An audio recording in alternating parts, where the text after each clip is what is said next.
now has anything to say about the deindustrialization of this country?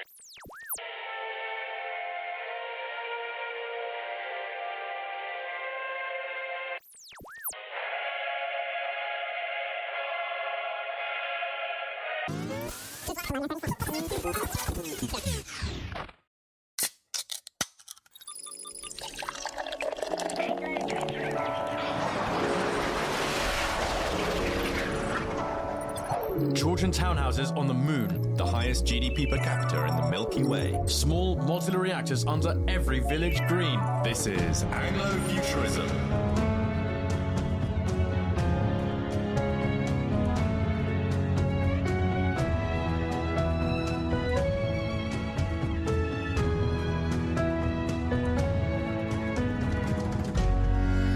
Welcome to the King Charles III Space Station. It's a glorious day. I'm Tomo. And I'm Callum Drysdale.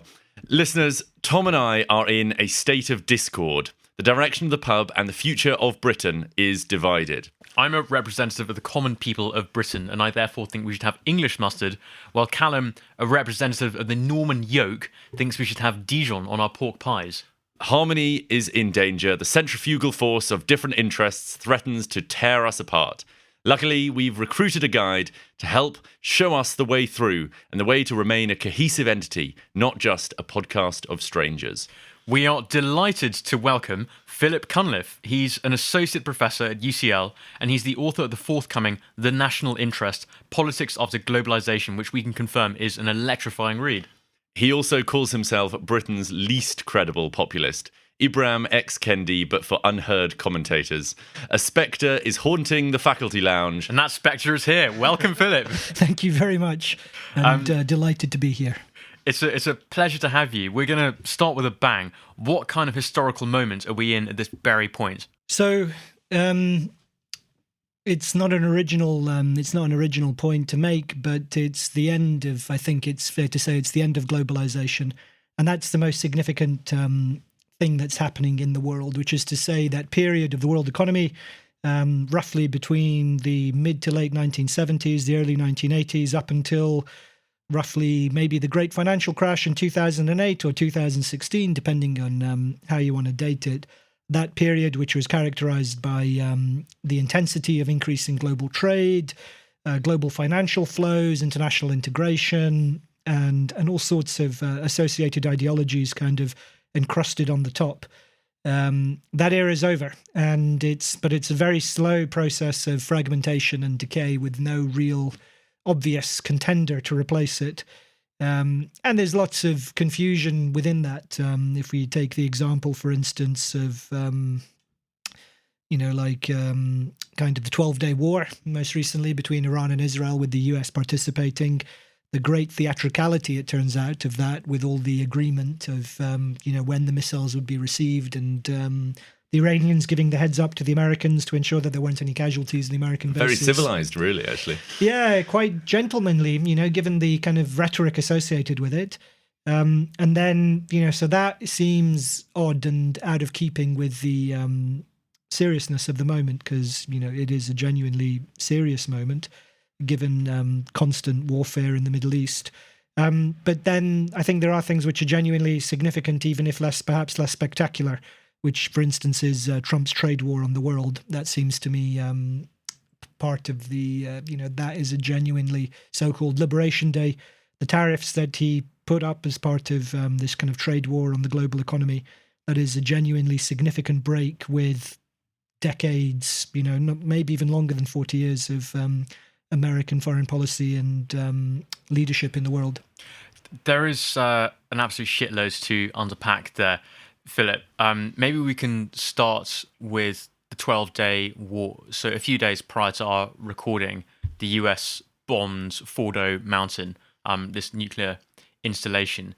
Do you see this whole war and the way it was conducted as a product of the phenomena that you talk about in the book, the kind of unraveling of globalization? It does seem quite unlike the rash invasion of Iraq in 2003. Yeah, so the whole America First project, which is, kind of so indelibly stamped by Donald Trump, it was to pull out of the Middle East. It was a repudiation Yeah. of that globalist overreach, isn't it? Absolutely. And there are a lot of parallels, right? It's similar in many ways to say like the bombing of Libya. Yeah. This is send the bombs over and then everyone at home has a cheer because of a bit of Yes. excitement. If you saw the bomb Iran video, it was a skit of the Beach Boys. Philip, you're probably in your ivory tower, not seeing this kind of slop on social media. Never pay attention to social media. If you know Barbara Ann by the Beach Boys, then Trump posted a video on Truth Social when instead of Barbara Ann, they were saying Bomb Iran. Oh, I did hear about this. I didn't see it myself, though. Yeah. Although So everyone has a cheer. One bomb is dropped, and we're back to normal. Apparently McCain sang it himself years ago as well. That's right. So it's not actually a Trump original. So that he did actually. So that's actually quite telling because John McCain was a very serious, committed neoconservative, very much for using American force to impose democracy and spread human rights and so on, particularly in the Middle East. So I think Trump was lured in by the prospect of a quick kind of military victory, so he could claim, kind of gain some of that fairy dust of military glory, but without committing troops on the ground and being able to kind of cut a deal. And so it's MAGA kind of having a wobble, I think. And even though at the moment he's managed to enforce a ceasefire on the Israelis, I think I don't think the ceasefire will hold. I think there's too much on either side, too many people on either side, both in Iran and Israel, who will have strong incentives to try and undermine the ceasefire and precipitate a new round of conflict, which is likely to draw America in. Because that I mean, you say that, it sounds to me actually like this is the failure of MAGA, and that actually the continuation of the pattern of globalism and globalization that we've seen for the last, as you say, 40 years, right? And you say in your book about the populists actually going to Brussels and actually being subsumed into this like network of supranational bodies. Yeah. Actually, is this potentially an example of MAGA and Trump being defeated in exactly the same way? I mean, I think it'd be useful to talk about like why you think that this is a different moment. Like, why do you think now, despite its like death having been like foretold multiple times in the past, why is this now actually the end? So I think it is. So two things I think are happening at the same time. I think it is a defeat for the MAGA project, in the sense that I think Donald Trump has, he's like kind of the Giorgia Meloni of Washington, in the sense like Giorgia Meloni kind of talks a grand game, particularly on social media, about defending Western civilization, defending Italy, calls the Russian orcs, supports kind of the NATO proxy war in Ukraine, but very much kowtows to the technocratic consensus in Brussels. So there's a lot of drama and flair about how she will defend national traditions and Catholic conservatism and so on. But what it amounts to in the end is conformity with the Eurozone, which is a straitjacket on Italy, integration with European institutions. And I think a similar kind of thing has happened with the Iran strike with Trump, as you indicated. Despite that, I think the decay of globalization in the sense of a integrated world economy now, particularly with the trade war, it's unraveling. And so even though there'll be kind of, it's not like flipping a switch. So it's not like everything happens all at once, that all these changes happen dramatically or suddenly, but it's a slow process of unraveling. And so even if we have the populists unable to really make the break with globalization convincingly, and even if Trump finds himself being kind of drawn back into the quagmire in the Middle East that he hoped to avoid, nonetheless, it seems to me the forces that are set in motion are irreversible. Let's come at it from a different angle. You argue that globalism is unraveling. If it weren't, or globalization, that globalization is unraveling. If it weren't, what would the world and those flashpoints we've talked about, like Ukraine and Iran, look like today? How would our world be in that situation? If globalism wasn't unraveling, if it were just continuing on its merry way. Yeah, I think also maybe if you define globalization, because I think actually that would be useful. Like what has been the characterization, or how do we characterize this process? So there's globalization, which is the economic, the growing economic interdependence, mainly measured by the growth of the most basic measure is the growth of trade as a percentage of the global economy and as a percentage of each country's specific GDP. And then there's globalism, which is the political, legal, ideological developments, and even cultural developments, which are layered on top of that, which would be, say, orientation towards transnational movements, or loyalty, cosmopolitan identification, such as with the European Union, or loyalty and orientation towards transnational, supranational courts, such as the European Court of Justice or the International Criminal Court, and the organization of the world economy around these grand free trade blocks, constantly seeking expansion and integration, like the European Union or the old NAFTA in North America. And so those two things are interrelated. Obviously, the politics and the legal institutions are layered over encrusted on the kind of underlying global economy, and that global economy is reorganizing. It's being reshaped by the growing geopolitical rivalry between the US and China, and the fact that China is now the industrial workshop of the world. And so the top layer of globalism is cracking apart, disintegrating, reorganizing in that process. So that would be my that would be how I would distinguish those two levels. If globalism wasn't breaking apart, it's a great question. What would it look like? I think then we would not. Well, Trump wouldn't have won. I think, very basically, he wouldn't have won twice. Certainly. There wouldn't be any effort to withdraw from the Middle East. I think you'd probably see a much more gung-ho effort to fight a war on Iran, for instance. There might be even so we'd see like Marco Rubio, like taking the states into Iran, something like that. Yes, I think there'd be kind of escalating the conflict and looking to probably to put troops on the ground in due course. There wouldn't be, I think there wouldn't be a war in Ukraine. Because there wouldn't have been this alleged overreach by... I think the overreach would have already... It would be more that the Russians would be still sufficiently cowed and abject that they wouldn't seek to defend their interests militarily, and wouldn't be able to either. They wouldn't have the political confidence or the economic confidence in the sense of just feeling sufficiently strong in terms of their economic organization, oil revenue, how many foreign exchange reserves they had before the war, that kind of thing. Right, so the sanctions would have hit harder. The sanctions would have hit harder. And Ukraine, indeed, they're setting up a parallel payment system, the Russians and the Chinese, absolutely. etc. Which, again, I think the parallel payment system... you could say that's a consequence of the overreach of the globalists. Definitely. Yeah. So, and those kinds of things wouldn't be happening if globalism and globalization were continuing. You wouldn't see... I think, in fact, the parallel payment system is very significant. Another example of the fragmentation of the old global economy and the slow erosion of the dollar's status as the global reserve currency. So it's not I think the dollar will still, in the long run, be the world's premier currency, but its margin, the margin of supremacy that it enjoys over other currencies, will be gradually eroded. And so that world where the dollar kind of coexists with perhaps a stronger euro and renminbi, more kind of widely traded, that will be a world which is the aftermath of globalization. And how excuse me. How rare is it significantly that we're in a moment like this? Is this a kind of once a century realignment or what? Once every 50 years, I'd say. Once every 40 or 50 years. So it's easily equivalent to the end of the Cold War. Oh, that doesn't seem so bad. We'll probably see a couple of these in a lifetime. Yeah, so, yeah. You should still buy Philip's book. You definitely should. You definitely should. Because it will be, it should be holed up for at least 40 years or so.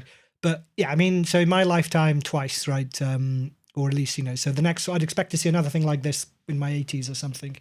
The first when I was, kind of 10, 12 or so, now as a middle-aged man. And so two of those in one lifetime, but only one when I was kind of really a conscious kind of adult, as it were. What was the one when you were 10? So that was the fall of the Berlin Wall. Yeah. And Philip, for our listeners' benefit, is in fact a creature of globalism himself, are you not? Yeah. Where were you when the wall In the fell? globalist vat. So I was in an American, I think, I was already in an American international school by that Eating point. In the Middle insects. East. We not quite eating bugs. They hadn't quite got to that point yet, but it was definitely watching MTV and on satellite. And Rupert Murdoch's early venture into satellite TV, which was all the rage at the time. And this was in the Middle East? This was in the Middle East, yeah. With, 100 and 220 nationalities in the school, each with their own kind of, fancy dress that they brought to United Nations Day. And everything was very celebrated. And how was this? Did you yearn to have some kind of the culture of a motherland, or was it a kind of post-national utopia? He enjoyed his Morris dancing costume too much. It's very striking. So I don't recall there were any Morris dance. Everyone had an ethnic dress, maybe apart from the British kids. Well, the suit is our ethnic dress, is it not? Well, indeed, so it is striking. It's like the fish being like, what is water? Yeah. It's a really good question, and I think so. It wasn't so much that I longed for something kind of concrete in particular, but obviously I didn't have the vocabulary to express it at the time. But I'm not I don't flatter myself that I was the only one, but you could feel its fakeness in the sense of it's kind of a world of air conditioning and kind of buildings and roads that have grown up in the middle of nowhere in the desert. In a very short time. Was this Saudi? No, Oman. So just kind of a more pleasant place, probably the most pleasant place to live in the Gulf, I think, of the conservative Gulf monarchies.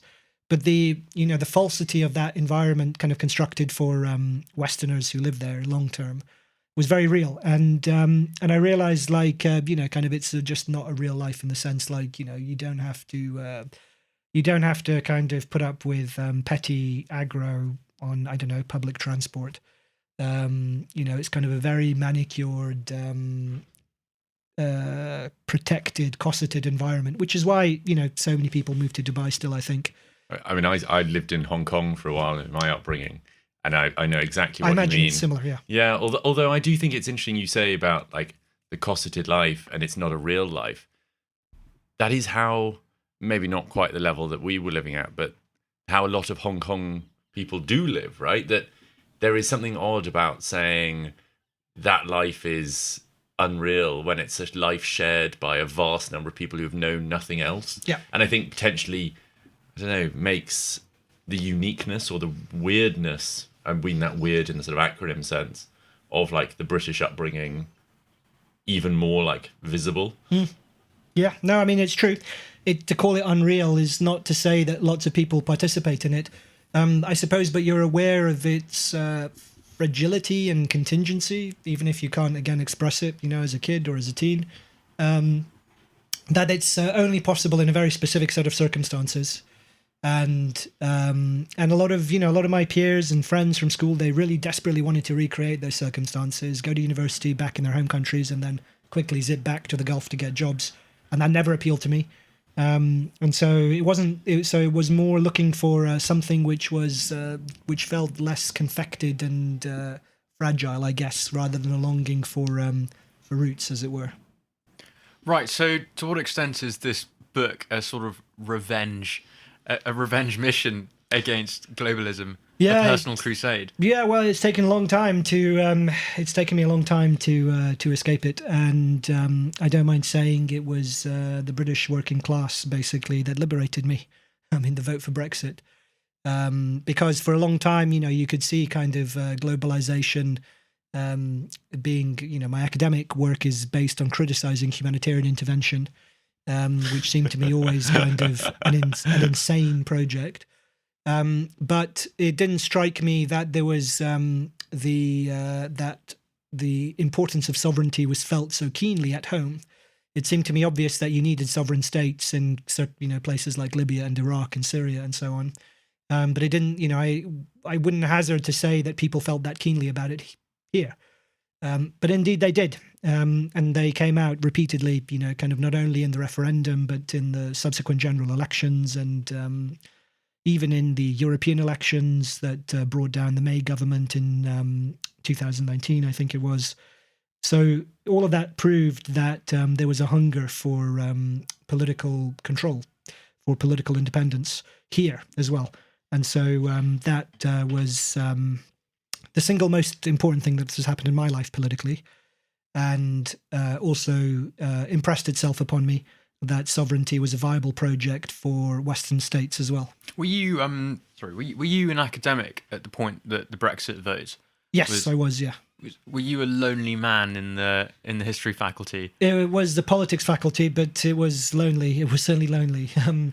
Swigging your champagne under the desk and pretending to look sad. I did my best not to, Did your colleagues know that they did. You were an evil Brexiteer? I thought it was best to be open about it, and the truth is, I didn't think we would win. I thought when it came to the moment, I assumed that people would quail before the moment, and that they would be risk averse and conservative, and opt for the devil they knew rather than the devil they didn't. That would seem to me to be rational.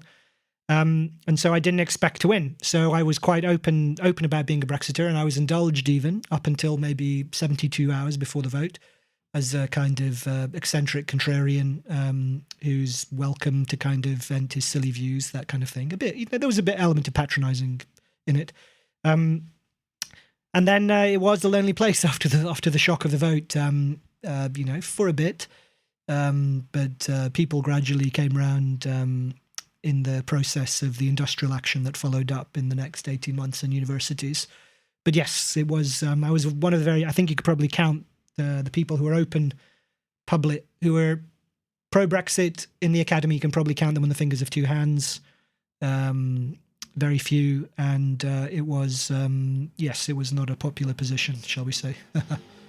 Which, for a group of people who see themselves as, the people who can read the tea leaves of the future, was potentially a bit more of a shock than it might have been. Yeah. And you talk about this idea of sovereignty, and sovereignty is the really big idea in this book, right? That it is important that a country can have its own national interest, and that it is free to act on that national interest, that it is meaningful for a country to have a set of interests that it pushes forward.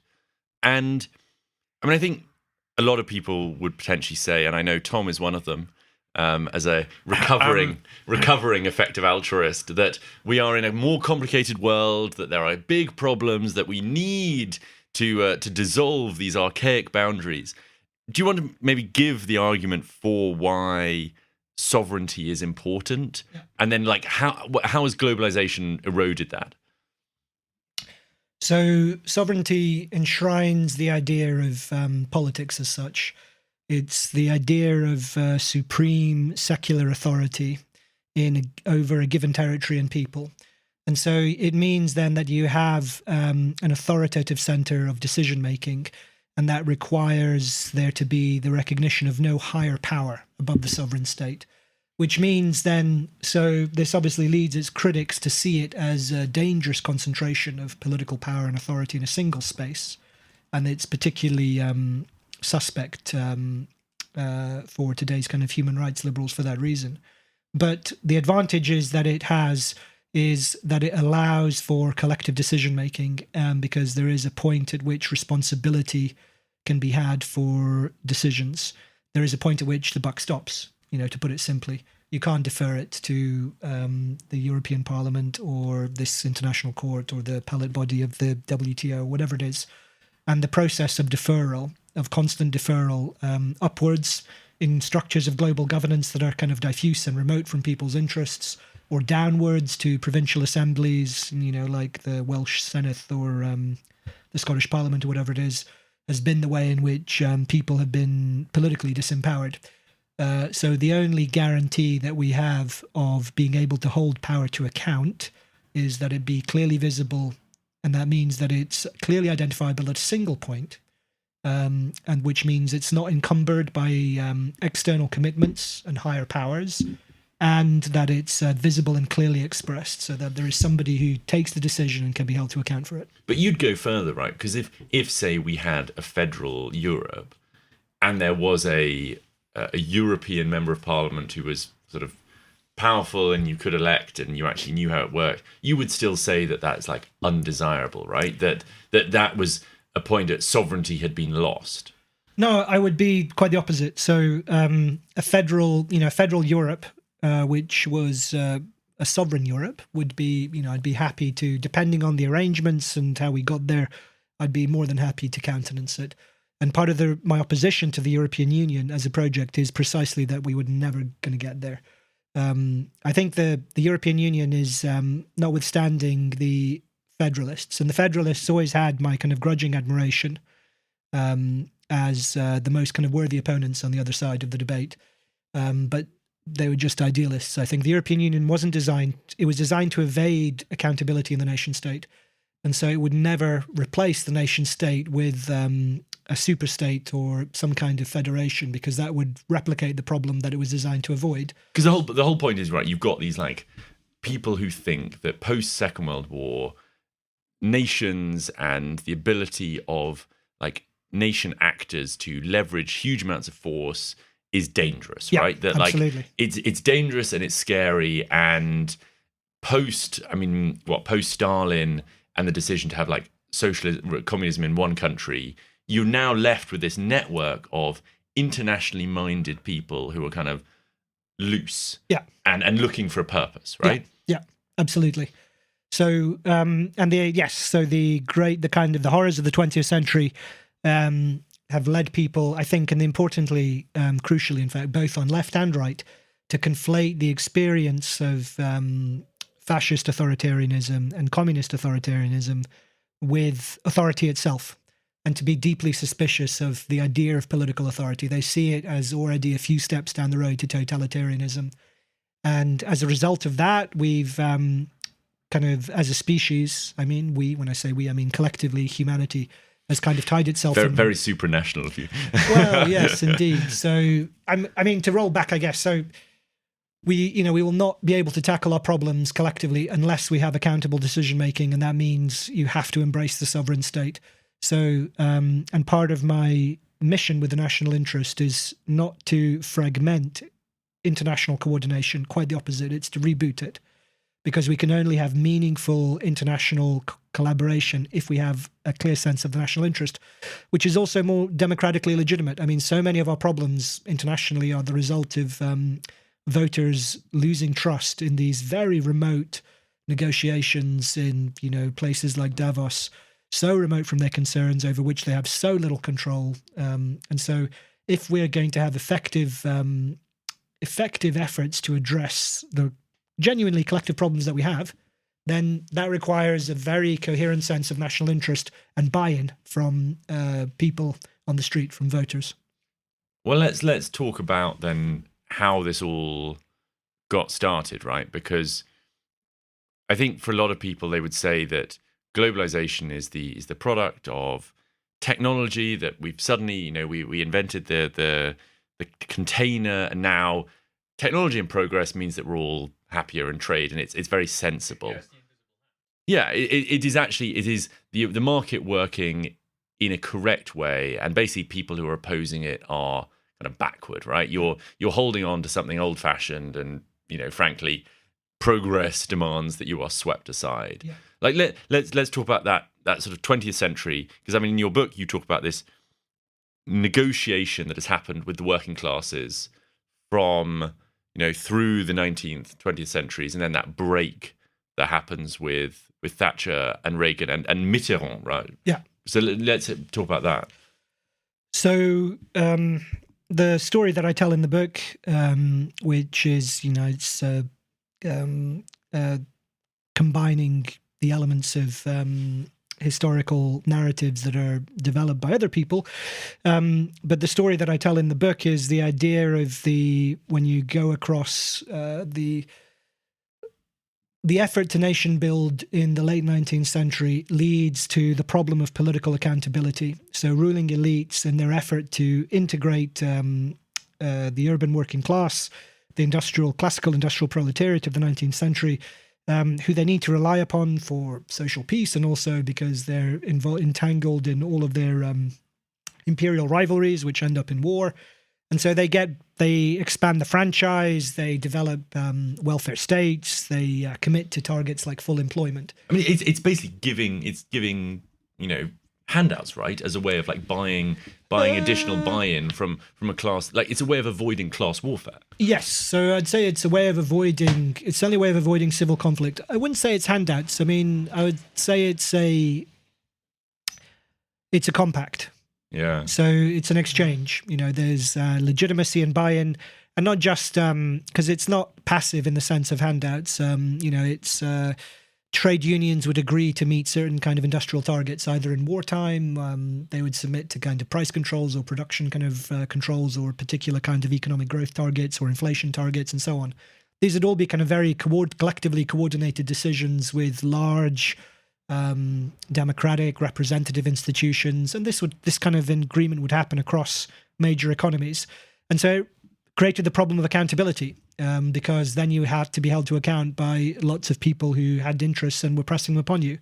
And this became, at some point, governing elites decided this was too much political pressure, too much democratic pressure, and they sought to resist it. And they created different ways of evading that pressure and breaking the joints by which they were held. And one of the ways in which they did that was the flight from the idea of the nation state. And so this was European integration was one way in which they did it, because when you had so much democratic power and authority consolidated in the nation state, it made it very powerful. Very effective industrial nation state was a very effective warfighting machine, but also dangerous because of the democratic pressure it put on people to deliver. And so they begin to evade it, and they begin to break that commitment apart. And it's done in all sorts of ways. So the Thatcher and Reagan story is very familiar, but you indicated I also talk about about François Mitterrand, the socialist prime minister who effected many of the changes in France, which particularly with the so-called turn to austerity in the early 80s, tournement en rigueur, I think in the French, or turn to rigor, I guess would be another way to translate it, where he commits to monetary discipline and abandons the idea of Keynesianism in one country. And so even though the point being, even though he's a socialist, he commits to the same kind of the broad set of financial prescriptions that were being enforced across the globe. And he commits to European integration as a way of avoiding the risk of further inflating working class expectations in France. But is that not like the narrative that we're often told is the post-war consensus was dead because the unions were overmighty, they were asking too much, there was no way that this could be maintained, and the market had basically been crowded out. So actually it was time for some good old-fashioned return to sensible market-based policies. Like, that's the narrative we're told, or is often recited. Like, is the fact just that working class expectations were rising faster than the market could basically meet their demands? I think that's part of it, but it's also it's not simply that the demands that were kind of so outrageous. It was avoiding certain kinds of political commitments that were embedded in the nation state. And so you had to find ways to evade it and to try and find different ways of governing that didn't require so much commitment to national ideals. So I suppose the point is it was a political choice or a political fight over how much accountability there was going to be. Even with these the winter of discontent, everything locking up, freezing, it seemed like nothing was working. You would still say that was basically the elites being unwilling to give in to the unions and the working class. So that world was decaying, So it's not as if it was as if it could have been sustained in the way that it was. But the choice that we opted for, I think we've explored and kind of tested over the last 40 years to destruction, and we're well past its limits. And it's delivered far less than it promised. And in its own, as part of that package, it's also required us to abandon any sense of meaningful kind of political cohesion and national cohesion. And the other part of it, I think, is that's important to keep the context as well. It was also built, and very importantly, on an alliance with the Chinese Communist Party. So for all the kind of claim that it was about unleashing the market, it was also built on the idea of industrializing China. And that obviously wouldn't seem so important in the 1980s, but it is the single most important result of that period, is the fact that industry was concentrated in the hands of what was then an ally against the Soviet Union, but has since become a geopolitical rival and authoritarian single-party state. So my point is, irrespective of what we make of that decision, it's not a story that can be told, the kind of conventional narrative that it was about unleashing the market against the dead hand of the state doesn't work in terms of what actually happened, because it was a deal also with a very, very powerful, very centralized and very sinister state on the other side of the world to industrialize them as a way of getting around the demands of an industrial working class in Western countries. So, and, the other thing is that the promise that we had has clearly not been delivered. The idea that British civil society, once you're decimated, its kind of local government, city councils and representative bodies like trade unions, that it was going to spring back into life as this dynamic, entrepreneurial, robust and thriving civil society. That's not happened because, the other big story, at least in Britain, of the unleashing of the free market was the success of foreign capitalists. So much of Britain was sold off, including public utilities being owned by other states even. EDF famously has bought in, the French state company owns part of British energy, controls, has a grip on the basic infrastructure by which this country functions. You'd hope that globalism would deliver prosperity, yet GDP per capita has famously flatlined since 2008, and we appear to have minimal state capacity at the moment. Of course, we can't build a railway, can't maintain Trident. There's a clear lack of policing in London and many other places. Would you ascribe all these ills to globalism? If it's understood as an expansive political project which is focused on the international integration of the British state, the elite relations at the transnational level, rather than building on commitments, rather than vertical integration between the citizenry and the state, it's committed to horizontal integration at the elite level.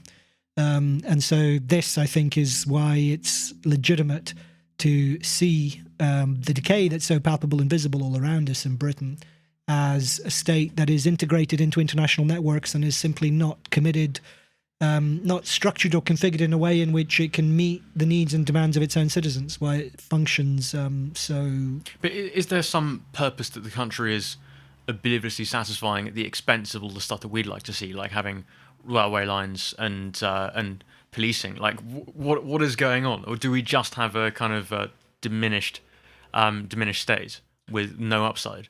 I mean, a lot of people made a lot of money, during that period. Property prices went up, and as long as money was cheap and you could keep on remortgaging, you could keep on kind of shuffling about Victorian, Edwardian properties that were constantly being remortgaged and maybe add then, in a little extension or, that was fine. People made a lot of money. So I think that deal was okay. Right, so it's people who had assets basically after the crash. But it's not just assets, right? Like things like Ryanair flights, right, and EasyJet flights have transformed the sort of life expectations of a working class, right? European integration, and people have said EasyJet has done more for European integration than like any EU bureaucrat has. Yeah. Like the quality of life has in many ways improved. I mean, I think you call it in your book like a crude materialism, right? Yeah, no. I mean, it's not just. I mean, it's certainly there's been kind of greater consumption, which has been opened up by the industrialization of East Asia.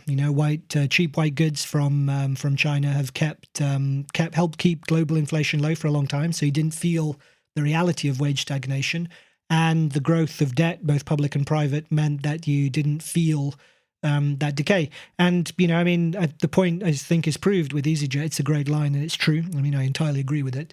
But it, again, then it indicates that the European Union to some degree is redundant, because you could have EasyJet and Ryanair without the need for political and legal integration like the European Union. So, I mean, it's not to say that nothing has happened or that there hasn't been an improvement in people's living standards, but it was precarious, far more precarious. It was built on industrializing countries that would predictably become hostile at some point once they reached a certain level of growth.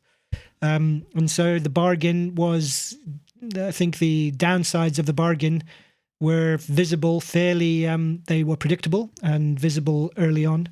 Why do you say it's predictable that they would become hostile? Like, the belief, right, was China is welcomed into the network, and as a result, it becomes a friendly capitalist ally, right? I mean, in many ways, China is a capitalist country. The Marxism, it very much is, the Marxism is like a window dressing. Yeah, no, I mean, it certainly is. But notwithstanding that, it was a naive belief. I think it's, and I think they knew it as well. I'm sure, the people, whoever Hillary Clinton and whoever convinced themselves that once you have the internet in China and, you have Foxconn setting up its factories there, whatever, soon enough you'll have, they'll be kind of electing elections and human rights and all the rest of it. That was deeply naive, and I suspect they knew it themselves. But they were made, like I say, they were solving problems for them at the time, and they were making money. And China's entry into the World Trade Organization and its entry into the global economy was absolutely momentous. So all of that, I think, is the big kind of background story. But it's the result has been the decohesion and disintegration of national political systems, national societies, nation states in Europe and in America, in the Western world at large. And again, that would be the predictable result of hollowing out your industries and your jobs, imagining that you can convert everybody into kind of a nice white-collar middle-class job. Everyone goes to university, everyone gets a nice white-collar job, and you kind of upgrade somehow and leave the 20th century behind, and you don't need industrial technology anymore. All of that was fantasy. So basically, the argument is that we've sent the manufacturing jobs abroad. We've got cheap goods, which has kept people's living standards fairly high. We then provide. We've got cheap labour as well. Well, we've got cheap labour through migration. Yeah. We offset, any unemployment through disability benefits or payments to regions, and as a result, you're basically kept in where a small group of people are living a really, really nice time. It's your Clapham lifestyle. Yeah. Whilst the rest of the country is basically rotting. Yeah. And as well, there's this idea, right, that not only have we sent the jobs abroad, but actually, as you say, right, EDF owns our power. Yeah. That we've also hollowed out the state capacity that might allow us to, say, build train lines effectively, because we've turned it into a sort of, it's Thatcher, right? It's the new public management. It's managing systems using the market, using quotas and requirements rather than actually just doing it ourselves, right? So it's the substitution of a regulatory state for a command and control state. And so the idea was that you would instead, again, if the market is the best way of organizing, the most efficient way of organizing all social life, essentially, that you can introduce kind of a mimic market in various ways by trying to regulate competition in public utilities or natural monopolies, or internal to sectors like higher education or the NHS, where you have hospital trusts competing effectively against each other and so on. And so the result of that is you have a state that coordinates. It tells you how you're supposed to relate to this regulatory agency and to this other public body. So it kind of shuffles PowerPoint slide decks around itself, but it can't actually it can't build train lines. It can't build public housing. It can't complete any project on time. And it allowed itself to be the growth of regulation allowed itself to be bound up in red tape that we suffer from. The reason I want to stress this is only because it's the inadvertent consequence, the promise to free us, which was on offer. And, it needs to be taken seriously, I think, the neoliberal promise of Thatcher and Reagan in the 1980s. I'm sure it was meant sincerely by many.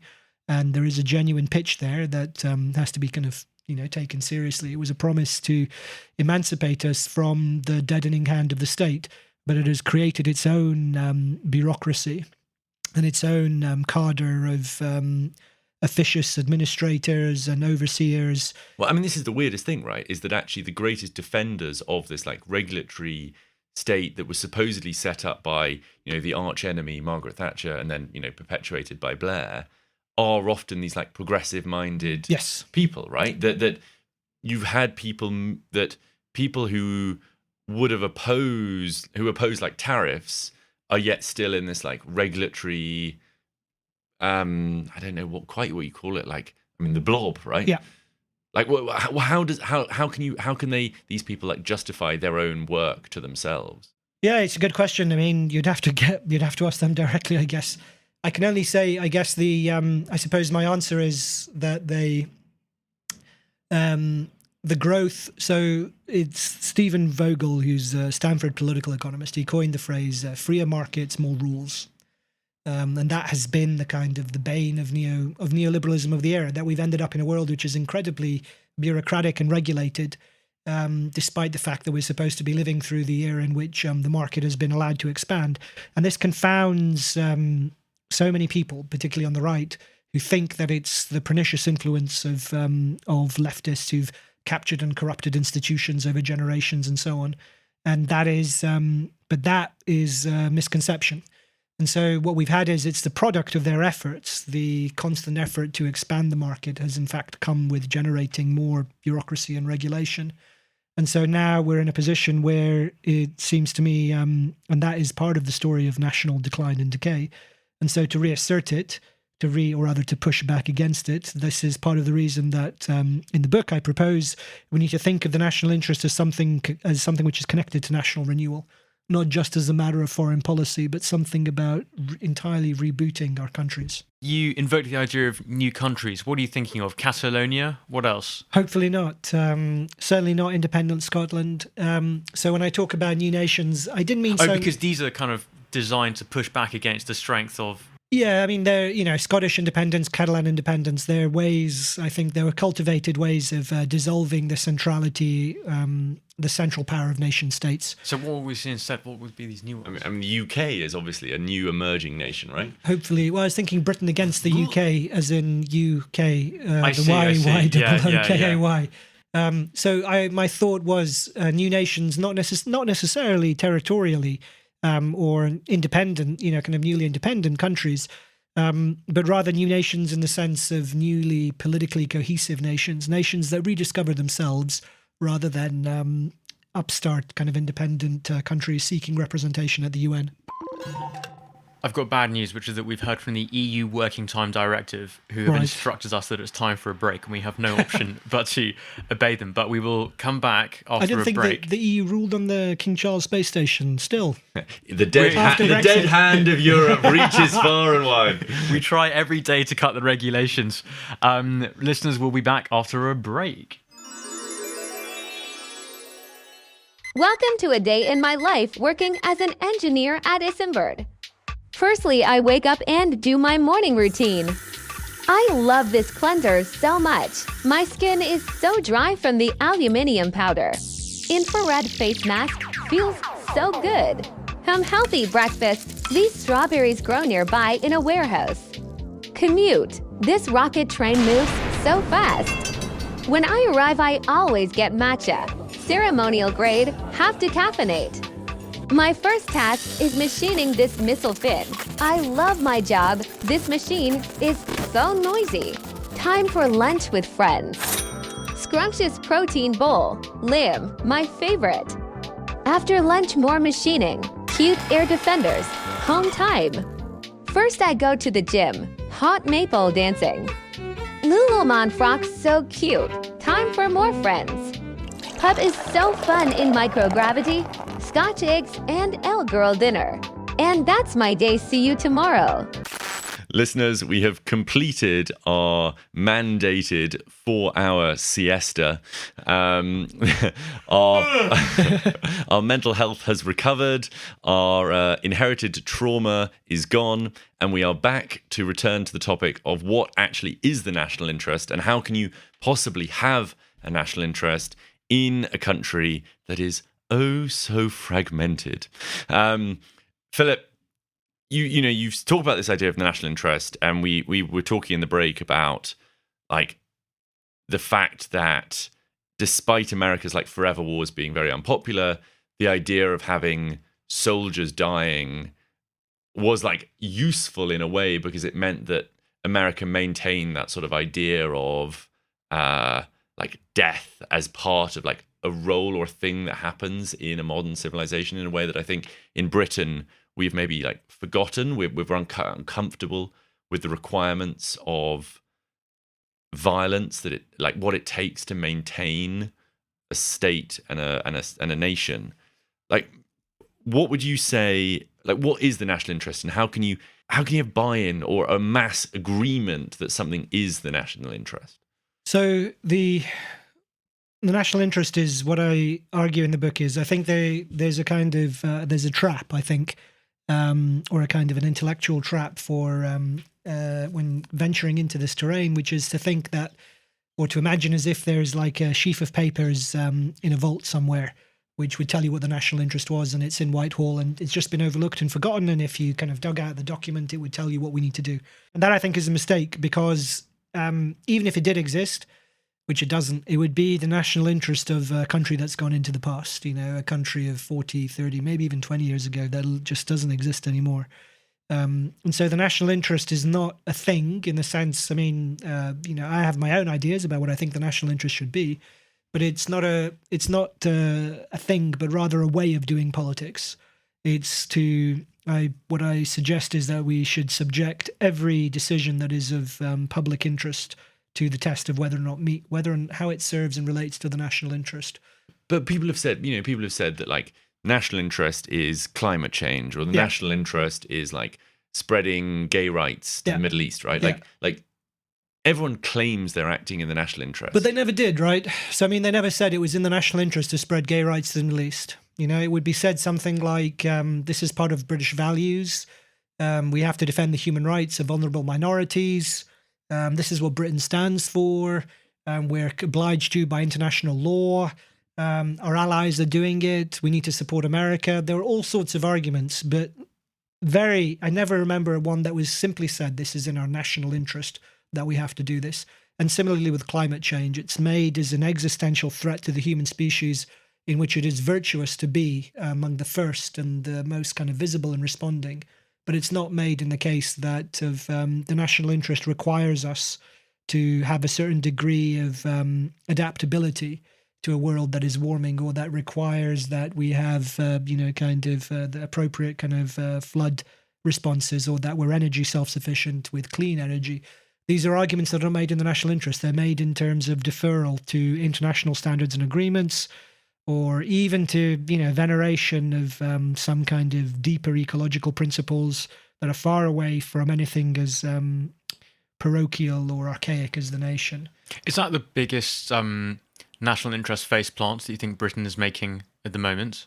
Which? The environment, climate. The commitment to net zero. May I count the ways? Yeah. Chagos is obviously a great example of us subsuming our own interests in towards what we perceive to be a kind of global commons. Although listeners, Tom sounds like he's critical, but actually he has secret, effective altruist roots. And has... No. This is a great slander. I'm a true friend of the British Indian Ocean Territory, as you well know. But Tom has, and Philip, maybe you could comment on this and explain where Tom has gone wrong. That he would say that things like pandemic preparation are cases where actually the whole world needs to pull together. Well, yeah, I think it makes sense to coordinate on a large level, just as it makes sense that Hertfordshire County Council is part of the United Kingdom. Absolutely, yeah. Right? No, I agree. And so my hope is that the national interest would facilitate such international coordination, because it would make it democratically legitimate, therefore more robust, more viable, less prey to populist insurrection, and also that it would empower, in fact, international coordination, because it would be seen as it would be rooted through independent sovereign states negotiating on behalf of their people, held accountable to their people, and therefore decisions that they make, we could be confident that they would stick, rather than being conducted by remote, transnational bureaucracies that are designed to be distant from people's control. So my view is, I think net zero is a good example, in fact, of the opposite of the national interest, a state that is a globalist state, so fanatically, irrationally committed to one of the most rarefied but exemplary ideas of globalism is this idea of saving the world from, acting directly on behalf of humanity to save the world from cosmic dangers, and that we must sacrifice ourselves to this ideal. So Cunliffe's Britain, we're ditching net zero. Yes. We're keeping the Chagos Islands. No. No. What? So definitely nuclear power all the way, and drill, baby, in the North Sea. But my view on the Chagos Islands is different. So not that I think, obviously the Starmer government has been candid about it, but I think being serious about British sovereignty, which I try to be to the best of my ability, to do that, it seems to me you need to be able to defend British territory. And we are incapable. Even with a revitalized nation, it would be not in our interest to commit to defending far-flung islands that are of no real utility to the British people and to the British nation. So my read on the Chagos deal is that it is an effort to maintain the American alliance. So America is is under pressure. China is Africa's greatest trading partner at the moment. The Americans are trying to claw back some space in Africa. And to do that, they need to have impeccable anti-colonial legitimacy. And so it is in the Americans' interest, in fact, that Britain shed itself of any kind of imperial pretensions. And so the money that we're huge, egregious sums of money being paid to Mauritius, but really I'm sure there's international lawyers who feel that it's expiating our colonial guilt, but really it's a bung on behalf of the Americans. It saves the Americans having to pay off potential allies. So it's to maintain a relationship with the Americans and to maintain. But it was our idea, wasn't it? It was, yeah, sure. But and also, surely this is. But the Americans want to retain a base whose legitimacy is in doubt, right? Because of its the bad kind of colonial smell that's still around the British Indian Ocean territory. So we maintain our relationship. It's intended to maintain our relationship with the Americans, and that they get to maintain their base. We could have just said no to this, this stupid little cause. Surely your self-interest, your national interest says, we say, actually, America, your interests are different to ours. I didn't see you as an international court of justice, man. No, not at all. My view is that's a relief. We should abandon because we cannot commit. It is, I think it is, in fact, irresponsible, the idea that we could commit to defending. If we pretend that we can defend territory in the British Indian Ocean, which we can't, particularly territory that's coveted by a superpower, then we're not serious about British sovereignty. We can defend Britain. We can commit to defending Britain. And the Anglo-futurists have also put me on to British Antarctic territory. Yes. And I think British Antarctic territory, Here. there are good reasons, to keep it. But, the places like Chagos, Gibraltar, the other kind of islands scattered about here and there, they weren't acquired for reasons of sentimentality or culture or identity. They were very hard-headed strategic calculations when coal, was the energy that was used in British ships, when there was a global fleet, and when Britain was a single superpower in the 19th century, and those days are gone. So I think a real kind of understanding of British national interest, this is my view, means we have to be serious about British sovereignty, and we should not overstretch ourselves to claim territory which we can't defend. And if you can't defend territory, then you can't really say it's your territory, right? But surely, Philip, if we sweep away the globalists, and we revitalize our stated capacity, kind of chuckling with joy at this thought, then we would be able to regenerate the kind of naval power that we would need to defend Chagos. And so I'm not going to keep hammering away at this Chagos thing over which we evidently disagree, but perhaps you could expand on something you say in the book, which is that you call for, quote, a new political form with new political legitimacy and representation. What does that look like in Britain? So in Britain, it means a new nation state. And even the kind of, if that nation state, and it even goes far as to say, an Anglo-futurist vision of politics with a national interest at its core, if that state succeeded, it would still exist in a world of at least two superpowers, a world of nuclear weapons, and a world which has industrialized in other centers. And so that would still be a world in which even the grandest, and the most grandiose and high-flown visions of Anglo-futurism would not put us in a position, I think, to contend for remote island territories the way that Britain might have been able to in the 19th and 18th centuries. So for that reason, I think it would mean writing Chagos off. But Chagos aside, I think the question about what it looks like in Britain is a new political party system and a new electoral system. It would new electorate. Well, because this is exactly your point, right? Is that at the moment the politics is basically there's no mass legit source of legitimacy for it, right? Yes. That at the moment after the collapse of parties as made mass movements.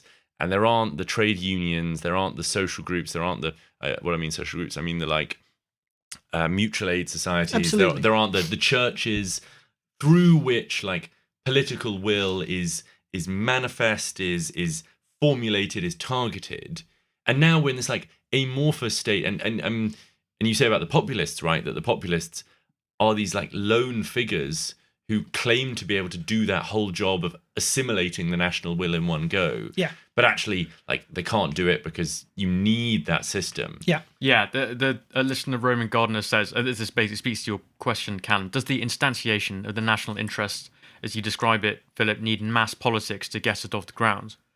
I'd say it's something, national interest would need mass politics, but also mass politics needs the national interest. So my hope is that by thinking in terms of the national interest, we lay the basis for a national mass politics, a new nation. The new nation is strengthened by articulating its national interest, which reinforces the nation. The idea is to unlock a virtuous cycle. So national interest is part of nation building, an Anglo-futurist nation, I suppose, which is to say a new nation, a nation which hasn't existed before. So there are many people who rhapsodize about the nation, but they tend to see it as a defensive fallback position, something to be restored or something to retreat to. Whereas I think it has to be seen as something to be seized and to be created and established, something which is of the future, a new nation, a new British nation. And so for that, that requires, it seems to me, a new political system, because the existing political parties, the duopoly mainly, which is to say the Tories and Labour, stand in the way of that. But the problem we've got now is, there's nothing stopping people voting, right? There's nothing stopping people from getting involved. The problem seems to me, and Tom, said it with his tongue firmly lodged in his cheek, but the problem is the electorate seems to have stepped back and said, actually, I don't want to be going to, the church fete on a Sunday afternoon and buying tickets in the raffle. I don't want to be going to a club and having conversations. What I want are holidays in Tenerife. Yeah. And actually, I don't want to be involved with this. And the problem seems to me is that there's not a will, or there isn't a constituency. And maybe that's partly because of the demographics, that we've had a fragmented country. So it's harder to manifest some form of clear direction. Yes. But even if you were to, say, have a purely white British Britain, it doesn't seem to me that there would be a very clear upswell of direction and view and national interest. So I would say two things. So firstly, I think it was, it was a deliberate choice to fragment ourselves by way of avoiding the concentration of public political power, to go for devolution, to go for European integration, to commit ourselves to all sorts of international structures and alliances in order to give us less flexibility and less political choice. So those are choices we can reverse. And I think that if people felt that they had more choice, I think there would be potentially more buy-in. This might, perhaps people might accuse me of being idealism, but I think the evidence is there for it. Because what we're seeing at the moment, since the referendum to leave the European Union in 2016, is the British voters are burning through their political options and finding them all wanting. They threw out the Tories. They turned down Labour. They turned down Boris Johnson. They turned down Theresa May. It looks like they're going to turn down Starmer government. They kind of turned their back on Labour. They brought Labour back in to destroy the Tories. They're going to use reform to destroy the Labour Party, if the polls are to be believed. And so it seems to me people are genuinely looking for political alternatives. It's a difficult and tortuous process, but it's very real. But you say we should have a new electoral system. Yes. So not just a new party, but what? What are you envisaging? Yeah, so I think we need a new form of PR. Proportional representation. Yes, proportional representation to replace first past the post. So we see voting patterns are very, kind of split 5 ways, it seems increasingly. And so we need a political system that is able to channel political will. But we also need to end the internal fragmentation of the British state, which means ending devolution. And it seems to me an important quid pro quo of that. If we ask the Welsh and the Scots to abolish their provincial assemblies, they need to be guaranteed that they still get representation, which they've historically suffered under first past the post. Scotland constantly voting for Labour, but ending up with Tory governments in the 80s, for instance. And so the quid pro is proportional representation, which will be a better manifestation of political will.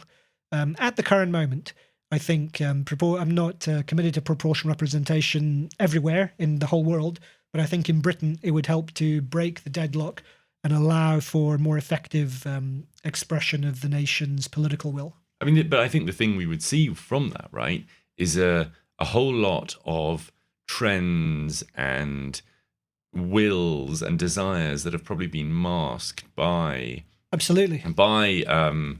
first past the post, right? So we would see probably a much larger increase in the so-called Gaza MPs, as you have a much stronger kind of sectarian voting would come through, that actually potentially this would fragment or would reveal potentially the fragmentation of the British public body much more clearly than it is currently visible on. No, so my view is, let the kind of the party of cousin shaggers embarrass themselves before the public with their ridiculous, outrageous, and sectarian demands for airports in Pakistan, for and how kind of making more viable inter-cousin marriage, for devoting ourselves to ethno-nationalist conflicts in the Middle East that have no connection to British national interest. Let them humiliate themselves and let their electors see them humiliating themselves. And we need, as part of the way of clarifying what we want as a nation, because I think many of the diasporic commitments of Britain's various minority communities, not just Britain's Muslim communities, but others as well, whether they're Ukrainian or Eastern or other Eastern European communities that settled here during our membership of the EU. As the old global order fragments, people need to make a choice as to where and how they want to live. And that choice needs to be, kind of given serious consideration through a national political process. And this will be the opportunity to do so. And if the growth of Islamic independence in Parliament helps to destroy the Labour Party, that seems to me valuable, as well as exposing, their absurd kind of whatever absurdities they want to bring to public debate. So in Cunliffe's Britain, people will have to pick a side, and that probably means that there'll be stronger kind of patriotic English feeling, that the sectarians will be exposed. Yes. What kind of country are we going to live in? A new and better one. There's a great phrase. I mean, it's kind of it's the origins are perhaps slightly at odds with Anglo-futurism or with the national interest. I think it's the Scottish nationalist Scottish poet and he's a Scottish nationalist, Alistair Gray, who put it as the early days of a better nation. And I think that's kind of worth aiming for. So it's not too far in the future that we would be absurd to speculate about. But it's also sufficiently in the future that it gives us something to aspire to. So if we're forced to consider what binds us together as an island nation, which means, an island nation in the North Atlantic, offshore of Europe, we need to think seriously and hard about what our collective interests are, materially, politically, legally. What is the things that we share as a new country emerging? And it seems to me in that context, there's everything to play for. And if I may, I suppose my pitch is that the Anglo-futurist project to unlock all the, the wonderful kind of infrastructural projects, the new technologies to take advantage of Britain's whatever comparative advantage it may have in fields such as AI or what have you, that requires a state that has buy-in on every level from its citizen. From its citizen body, we need to unlock sovereignty as a power-generating mechanism in terms of getting legitimacy from the people that comprise the sovereign state. And if we can unlock that source of power, then it can lead to tremendous achievements collectively, nationally. And so my hope is the national interest can do that. But it requires us, it was a long process of creating a new national identity, in effect. Is it too late? I mean, we're already electing sectarian MPs, mass immigrations on this kind of extraordinary scale. Yeah. Is it too late to really have a unified country of the kind that you describe? Yeah. Well, there's only one way to find out, and that's to try and do it. So I don't think so. Obviously, otherwise I wouldn't be talking to you guys on a pod called Anglo-futurism. But certainly, certainly things can't continue as they are. And if they do, then we would be looking at state failure and social disintegration. And I think the nation, creating a new nation and clarifying our national interest to do so is in fact the only way that will save us from that fate. You write in the book that the benefits of divergence today are also greater in a world in which power is more diffuse and American hegemony is eroding. Such circumstances should be exceptionally propitious for grasping its opportunities with a Palmerstonian vision of foreign policy.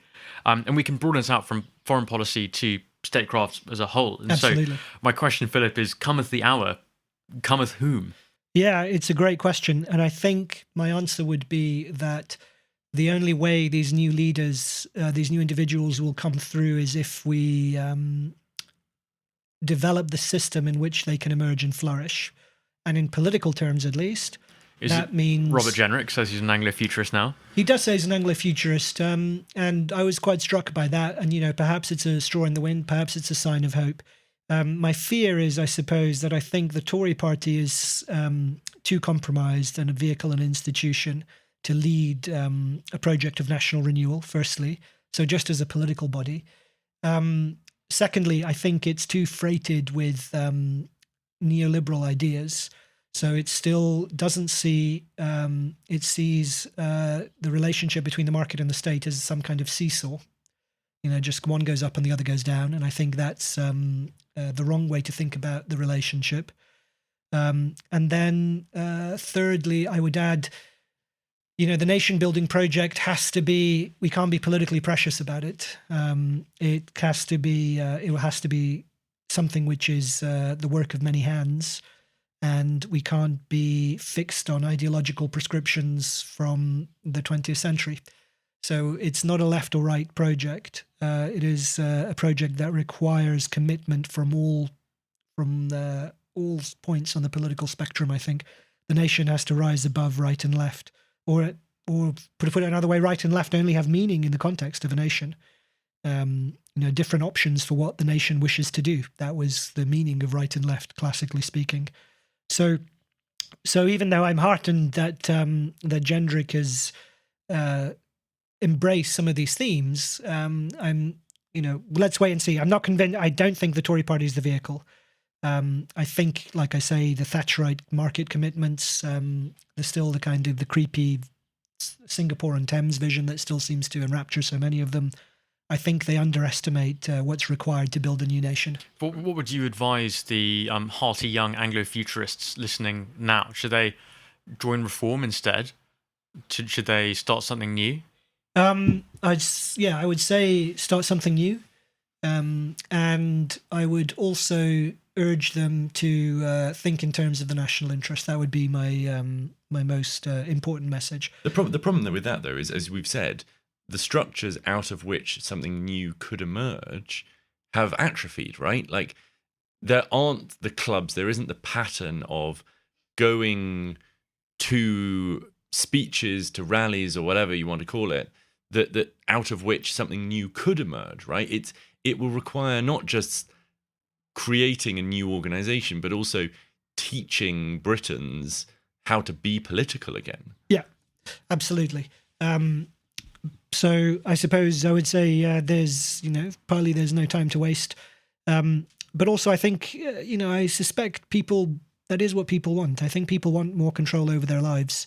And if they see that politics is one way to do that, and it's not, and also that if you want those things, like you say, if you want the holiday in Tenerife, if you want affordable housing, if you want cheap, reliable energy, if you want to live in a secure country, if you want to live in a country with borders, right, very basically, then you need politics and you need the nation and the national interest. Oh yeah, I mean that's true, but there are numerous examples of countries that, despite everyone wanting, a nicer way of being, there's been like a coordination problem that has made that impossible to achieve. I mean, various, like Lebanon is a good example, Brazil is a good example of societies where there's no industrial base. You've got state machinery that is kind of like limping on based on its kind of historic existence. Because it has existed in the past, it continues to exist now. Yeah. And you're just sort of stuck in this position of no greater living standards, not really authoritarianism because the state can't even summon up the will or the capacity to properly clamp down. You're just sort of stuck. Yeah. There's like a low energy attractor state. Absolutely. And there's a zero-sum social game as well going on where different interest groups are fighting each other. So, yeah, exactly. So the nation, I think, is the political framework within which we avoid zero-sum competition between rival groups of whatever they might be.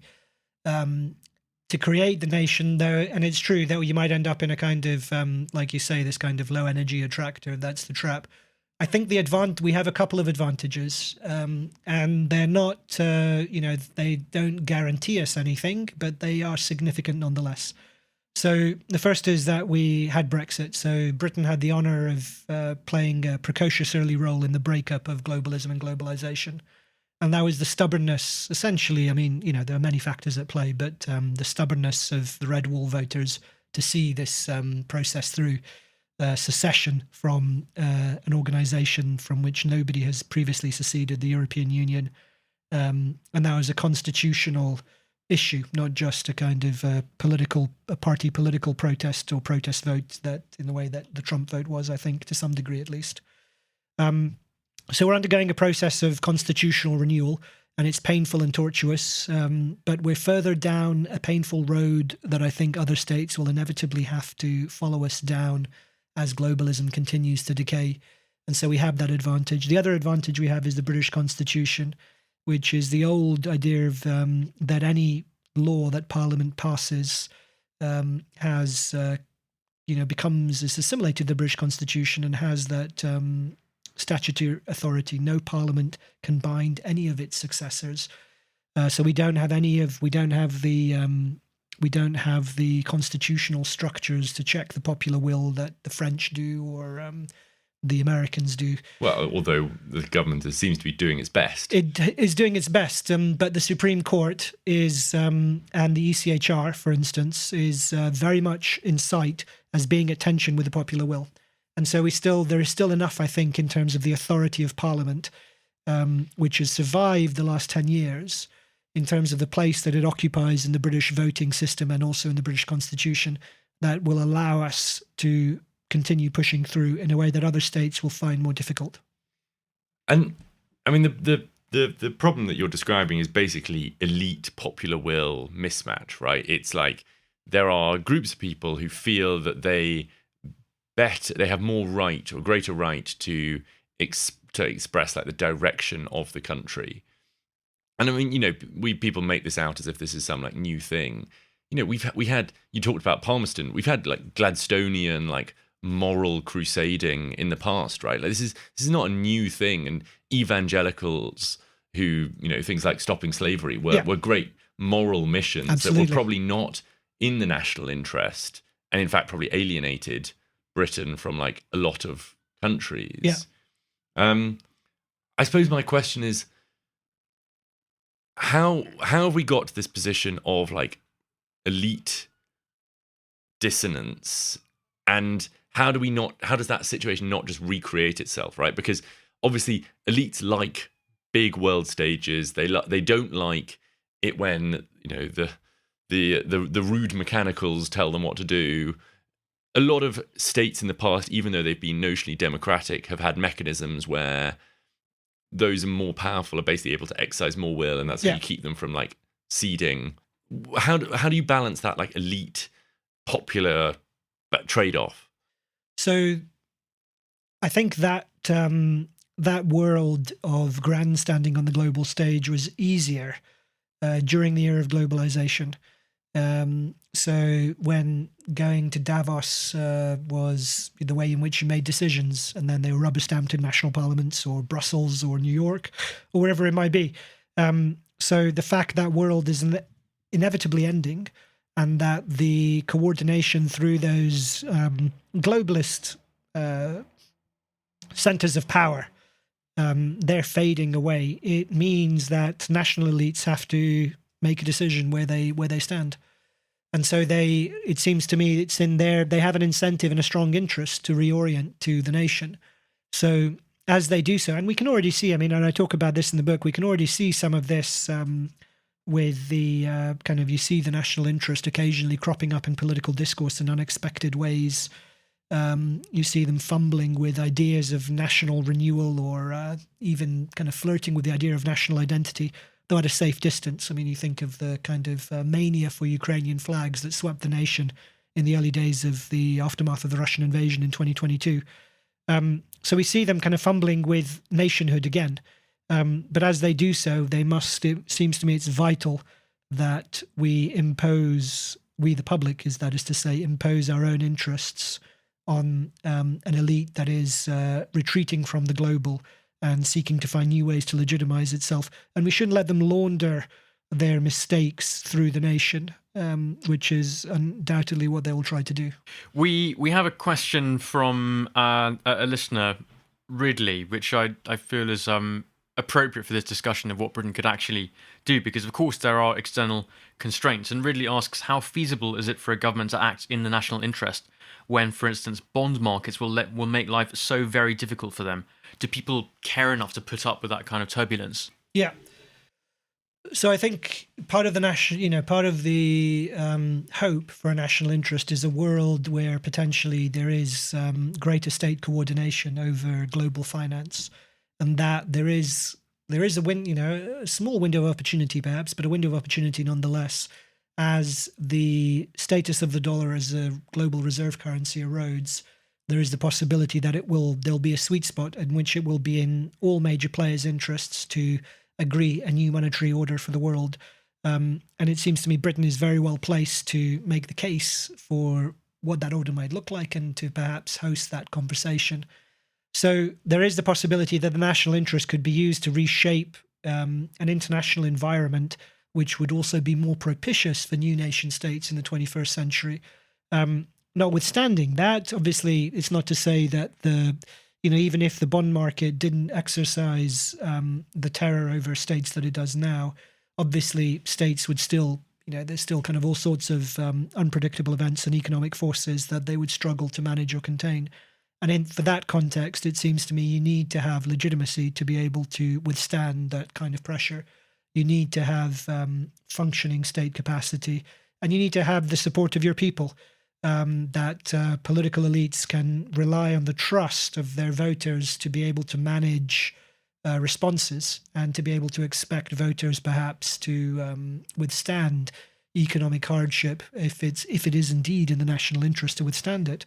Well, I mean, that's part of the problem, right? Is that because hasn't been Yes. national interest, we've had to sell off the silver Yes. to buy people off as a substitute for having that genuine Yes, absolutely. legitimacy. Yeah. And I suppose if debt levels were lower, the threat of the international bond market is much less because Yes. we're not so held by the balls on Absolutely. interest rates. Yeah. So my answer to the list I think the national interest does have the capacity. It's not that it makes global finance irrelevant or but it means that if you're in a state which has greater domestic legitimacy, then you'll have greater strength to withstand economic headwinds. The one problem I see with this is yes, this is great if we're precocious and we're the first ones to realise national interest is a good thing to pursue. But if in a world where other people also realise that, are we actually then potentially in for a more turbulent and dangerous world going forward? I don't think so. I think it will be if we think about the world of globalism, what it's been characterised by, all of its illusion and naivety, but also notably like the forever wars. I think if we can exist in a world in which we're clear about what we want and everyone is clear about their national interests, then it should be, it should be easier to cut a deal, as the guy in the White, bad orange man in the White House says. So it should make a transactional world, a world where deal making is easier rather than moralism, grandstanding, kicking the can down the road, which is the default option for almost everything that happens now politically. So that seems to me better. So no, I think if everyone my hope with the book is it's not addressed just to Britain, but the hope is that it would help anyone anywhere, hopefully, but particularly in democratic countries, that it will help people to have a better grasp of the national interest in their own country. And that seems to me positive for everyone everywhere. Well, I do want to push back slightly. Surely globalization has been good for places like South Korea, right? GDP per capita has gone up in so many countries around the world. And this is because of the international liberalization of trading and finance. Sure. I'm not suggesting globalization is just a kind of continuous dystopian nightmare. Far from it. You're talking about the decision-making kind of encrustation. That's the real villain. The political globalism. It doesn't seem to me that globalization became. It was a way of. It was predicated on suppressing the nation state or gouging the capacity of the nation state to do and control certain kinds of things. So it seems to me that, so for better or for worse, it has achieved tremendous things, mainly the industrialization of China. All the other things like South Korean industrialization in many ways are kind of, dragged along in the wake of that. And so in global terms, that has been its most significant achievement. For better or for worse, it seems to me, obviously on some level, human welfare is a tremendously important thing. That definitely seems for better rather than worse. Yeah, but it's also coming to an end. That period is coming to an end. And so we have to decide what we do with it. And we also have to be clear about how it emerged to begin with and what the costs were. And it doesn't seem to me we have to accept that those costs were entirely inevitable or that they had to be borne the way they were borne. There's a very good section in the book about how we used to be able to have deals and be very nimble. I mean, there's a line from Palmerston where he says, the idea that we should ever have perpetual allies or enemies is ridiculous because Britain's interests are perpetual and no state of affairs can ever remain locked in. And you say that things like NATO and the WTO have basically meant when you move from a deal to an organization, that has an incentive for its own existence to carry on, right? There is a staff of people who would lose their jobs if NATO stopped to be. I suppose my question is, which country of these new nations, the new nations that will going through this filter that will emerge, which nations will be those that rule the next century? What are the decisions that need to be made to allow a country to move forward into out of this long 20th century or maybe the short 21st century and be the countries that like lead the world going forward? So the willingness to break with the status quo, I think, and to take advantage of its end. And that requires political daring and innovation and all the cliches that would be used, for, for venture startups, that kind of will, make pajamas for cats or something, and will kind of talk about how they're revolutionizing this and that and reshaping this and that. All those things, I think that's the kind of language that is best seen for politics rather than for business. And so a country that's willing to do that, and Britain has made a tentative start with Brexit under pressure, which is to say the British people did, and their political elite were dragged in their wake, kicking and screaming, that those countries can benefit the most. I think the good news is for Britain in particular, that I don't think any country will rule the 21st century.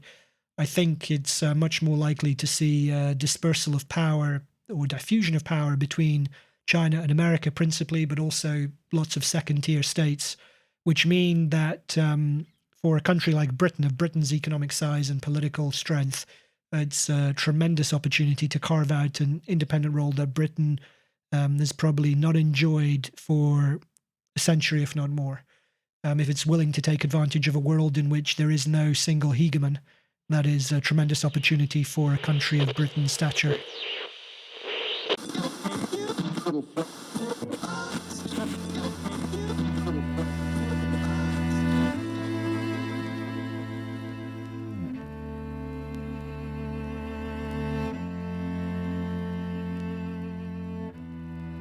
Well, listeners, I think with those rousing words, we will round it off.